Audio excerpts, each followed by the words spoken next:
आज मी तुमच्याशी Sunday evening routine share करणार आहे। तसं तर आमचं प्रत्येक रविवारी सारखं असते रूटीन संध्याकाळचं। आम्ही प्रत्येक रविवारी संध्याकाळी बाहेर पडतो आणि काहीतरी असंच फिरून छानसं काहीतरी खाऊन पिऊन घरी येतो।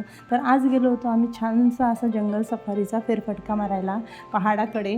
तर आम्ही सातपुडा पहाडाच्या जवळच राहतो, तर तिथेच गेलो होतो। हा मावळता सूर्य, पक्षी आपापल्या घरी चालले होते आणि हा छोटूसा पहाड, हे रंगीबिरंगी पळसाची झाडं, हे बघायला मला खूप जास्त आवडतं। या व्हिडिओमध्ये मी एक्सप्लेनसुद्धा करू शकत नाही की माझं या निसर्गावरती किती प्रेम आहे। आणि नंतर फिरून झाल्यानंतर साधारणतः 6:30 पावणे 7च्या दरम्यान दिवस मावळत आला होता। तेव्हा आम्ही आईकडे गेलो आणि स्वानंदी खूप दिवसाची आईला भेटली नाही अशी तिला हक करत होती। तसं तर आम्ही अगोदरल्याच दिवशी आईला भेटून गेलो होतो आणि आईच्या घरामध्ये बघा काय राडा करणं चालू होता स्वानंदी मॅडमचा।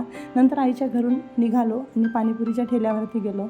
सगळ्यात आधी तर पाणीपुरी खाऊन घेतली। पाणीपुरी खाऊन झाल्यानंतर थोडंसं पुढे आलो तर स्वानंदीसाठी टेंट हाऊस घ्यायचा होता, कारण की मागं ऑनलाईन बोलावला होता पण तो व्यवस्थित आला नाही म्हणून ऑफलाईन घ्यायचं ठरवलं होतं। तर तिथे असं काहीसं भजन वगैरे चालू होतं। ह्या गिफ्ट सेंटरमध्ये आलो, तिथेही आम्हाला टेंट हाऊस काही मिळाला नाही।